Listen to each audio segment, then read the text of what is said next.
Hi everyone, Jai Hind. Hope you all are doing well.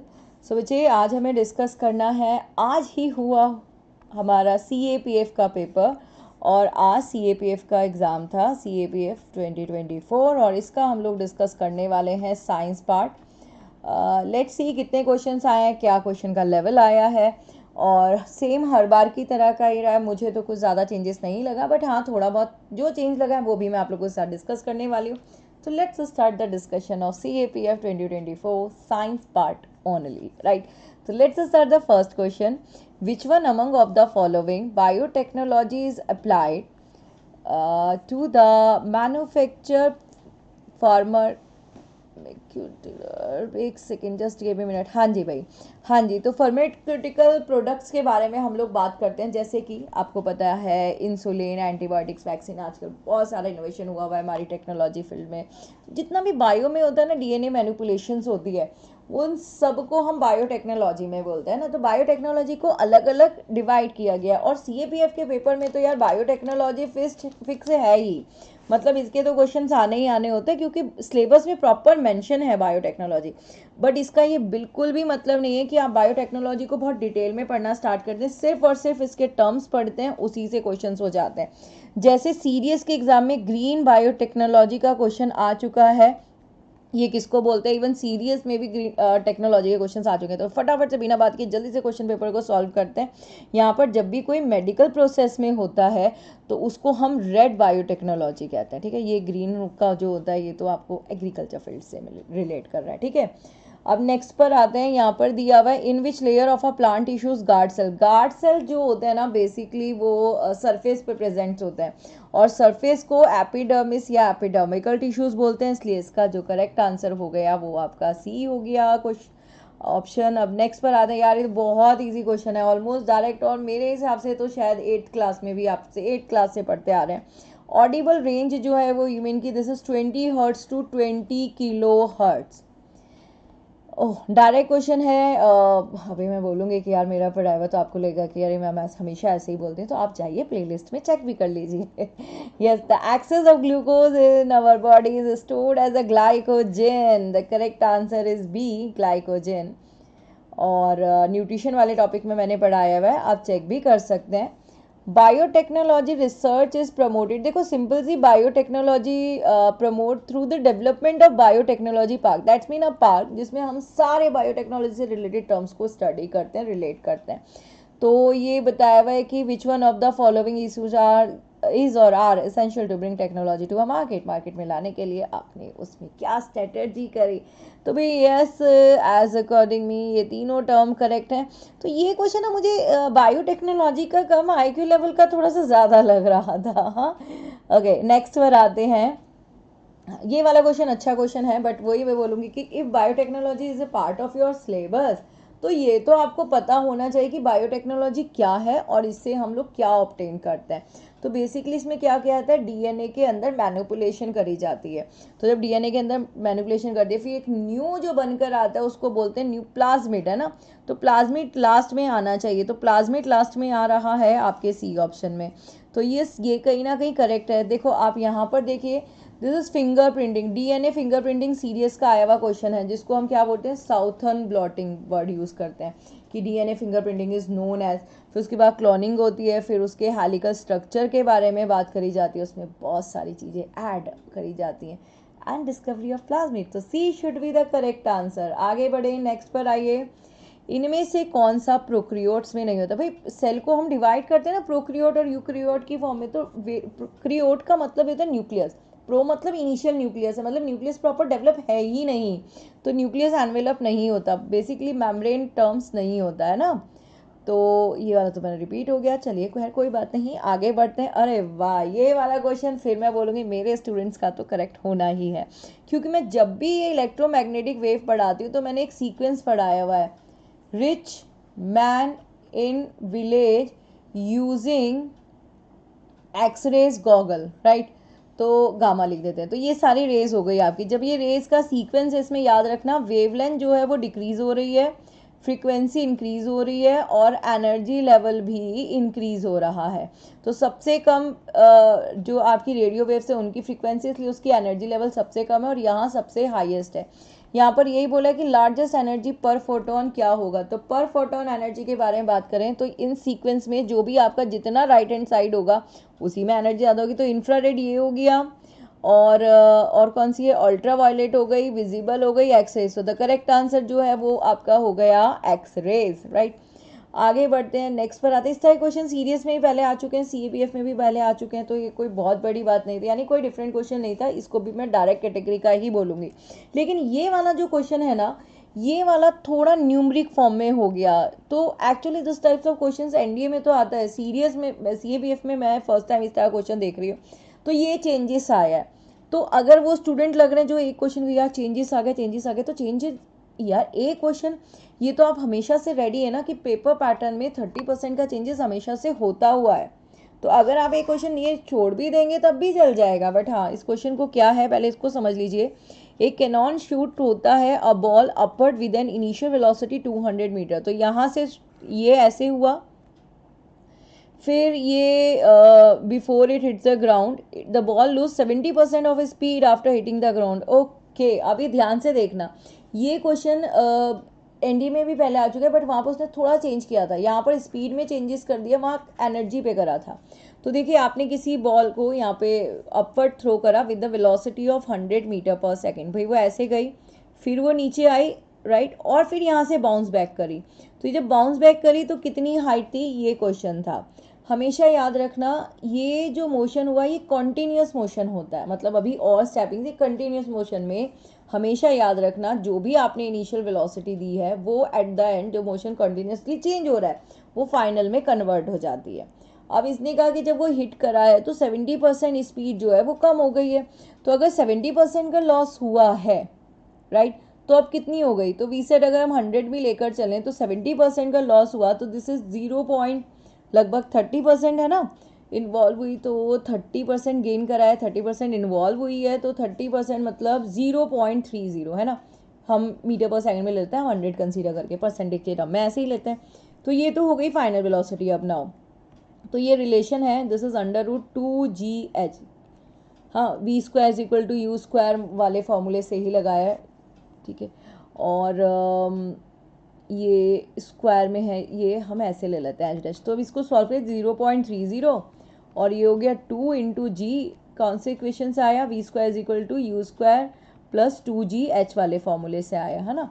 और plus ये into H dash हो गया। आप लोग सॉल्व कर लीजिएगा, बोथ साइड का स्क्वायर रूट करके सॉल्व करेंगे तो ये जो वैल्यू आ जाएगी ये आ जाएगी आपकी अप्रॉक्सीमेट 45 मीटर। तो that should be correct answer from my side. ये रहा आपका क्वेश्चन, ठीक है।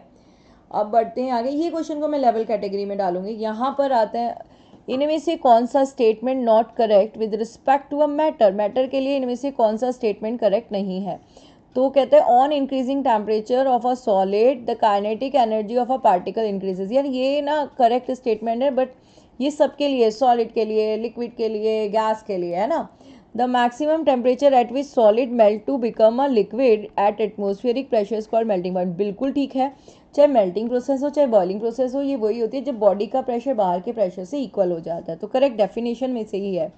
Particles of a steam have a more energy than a water. Absolutely right. Steam के पास लेटेंट हीट है, इसलिए स्टीम का भले ही टेम्परेचर गर्म पानी के बराबर हो, मतलब 100 डिग्री सेल्सियस ही गर्म पानी, 100 डिग्री सेल्सियस स्टीम है, तो स्टीम आपको ज़्यादा बर्निंग सेंसेशन देगी।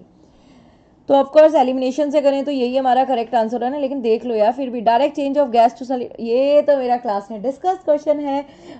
जब हम गैस को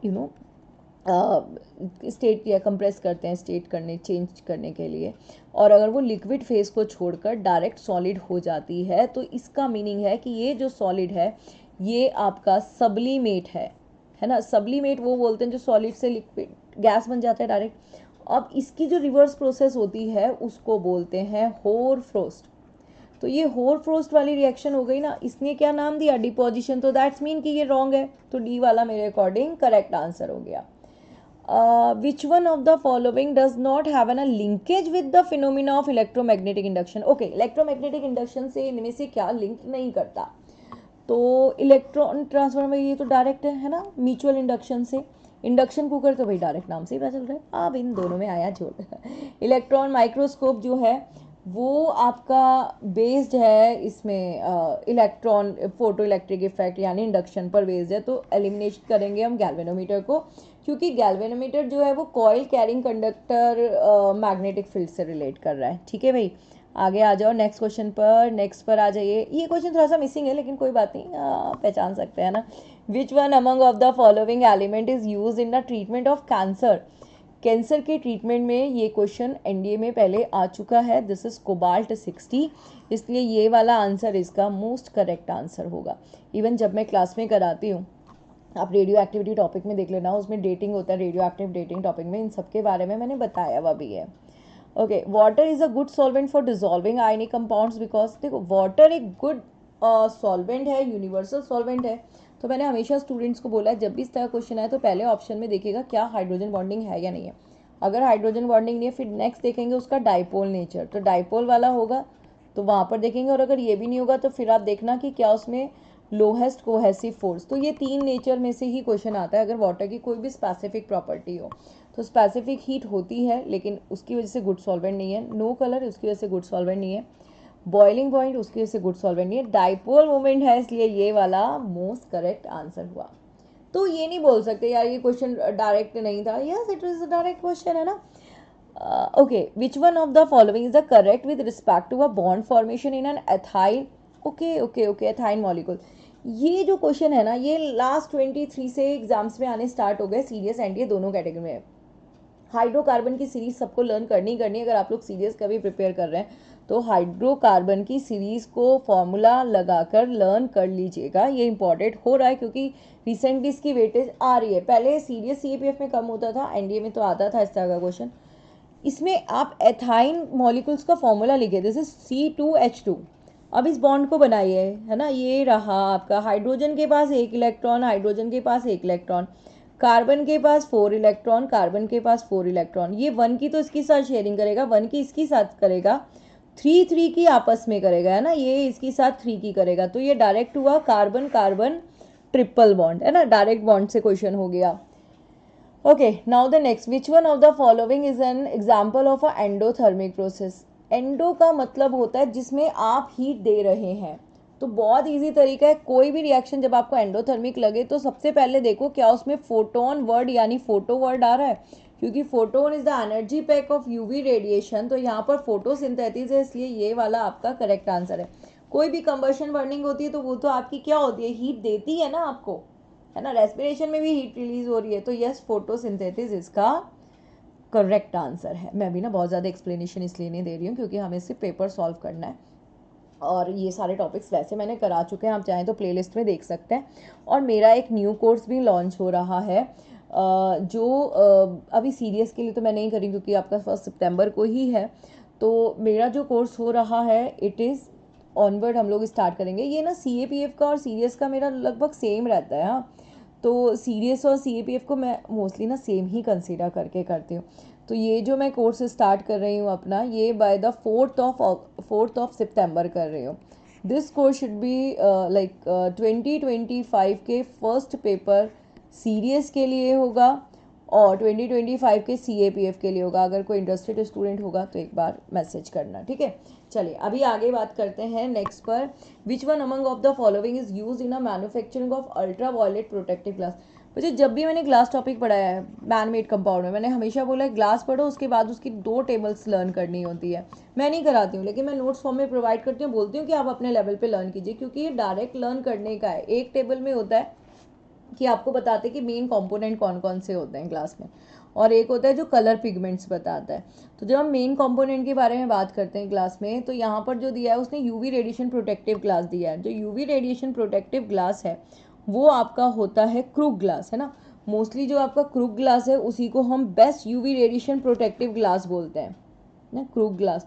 तो क्रूग ग्लास से पे क्वेश्चन पहले भी आया हुआ है, ये ग्लास होता है आपका क्रूग ग्लास।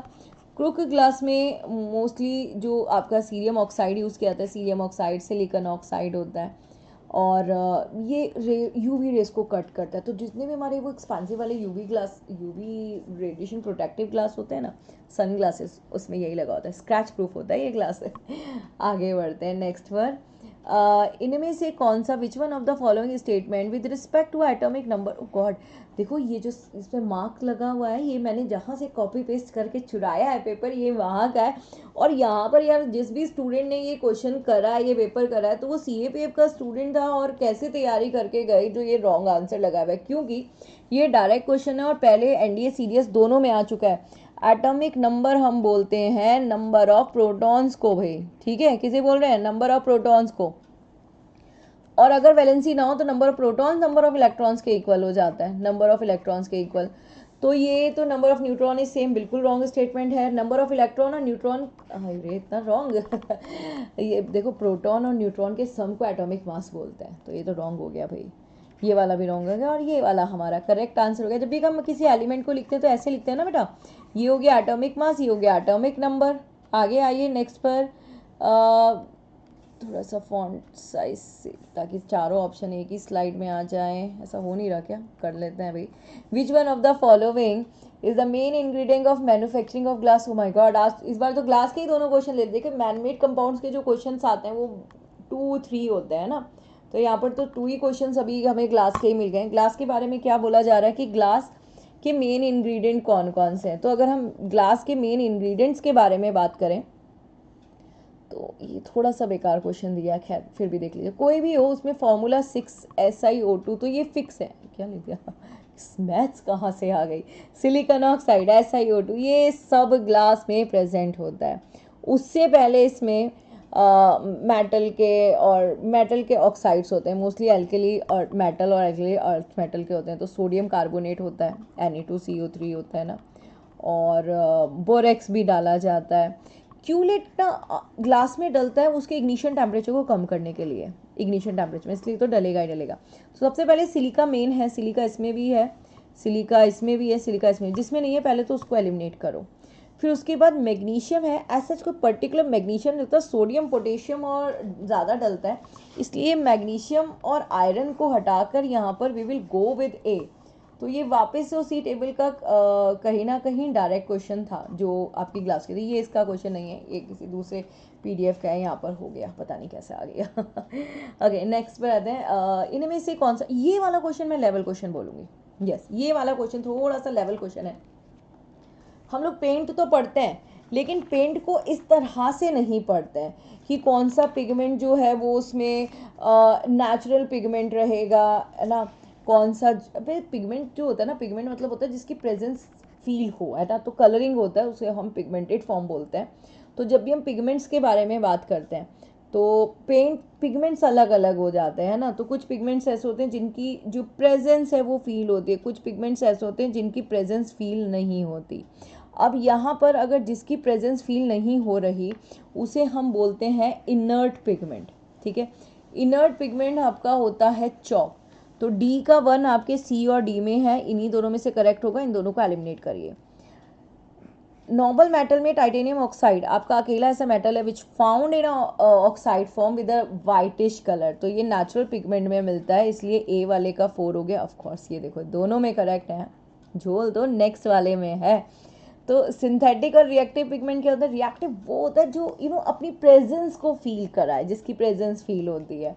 तो जो आपका वाइट लेड है वो, और सिंथेटिक हो गया आपका रेड वाला, तो ये C वाला करेक्ट आंसर हुआ। तो हाँ ये क्वेश्चन तो भाई हाँ लेवल है, क्योंकि इस तरह का हम नहीं करते हैं।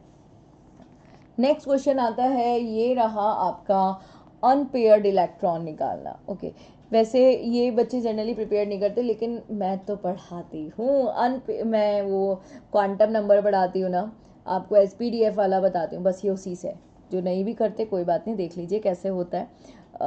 जैसे ना आप क्या करें, इलेक्ट्रॉन कॉन्फ़िगरेशन कर लें, suppose we talking about boron, तो जो बोरॉन का एटॉमिक नंबर है वो है 5, तो आपने लिखा 1s2, दिस इज 2s2, तो 2 3 4 और 3s1, ठीक है। तो 1s2 का मतलब हो गया कि इसके अंदर ये पहले अपर वाला फिल होता है, फिर लोअर वाला, ये पूरा फिल है, फिर 2s2 है ना, ये 2s2 1s2 2s2 और 2p1 होगा ना, this is 2p1, this is 2p1। इसमें हो गया 1, ये 1 फिल हो गया, और इसमें 3 होता है ना, 3 होता है, और 3 में से p वाला आपका हाफ फिल है क्योंकि 1 है, 2 होता है ना। तो यहाँ पर जो आपका अनपेयर्ड हुआ वो एक पेयर हो गया है ना, तो बोरॉन का 1 है अनपेयर्ड, दैट्स मीन ए का 3। तो ए का 3 या तो सी में से होना है या डी में से होना है, ए और बी को हमने कर दिया एलिमिनेट। अब हम बात करते हैं हमारे नेक्स्ट वाले में, और नेक्स्ट वाला नाइट्रोजन। नाइट्रोजन का एटॉमिक नंबर होता है 7। 7 बोले तो this is 1s2 2s2 2p2 3 4 5 6 7, this is 3 है ना, यही हुआ। तो इसमें आपने करा, ये यहाँ पर फिल हो गया, पूरा फिल है। यहाँ पर करा एस है, ये पूरा फिल है। पी पे करा तो पी पे आपके 3 होते हैं ना, 1 2 3, तो ये 1 वाला जिसमें फिल हो गया है ना, दिस इज 1 वाला फिल हो गया। अब आपके पास बचा 1s2, दिस इज 2p6 होता है ना, तो ये यहाँ पर अपर वाला हो गया है ना। तो ये वाला जो हुआ इसमें आपके आ गया, एक मिनट 3 है ना यार, तो एक मिनट क्या कर रही हूँ मैं, ऐसे करो भाई, दिस 1 2 3 पहले अपर अपर अपर, ये हो गए 3।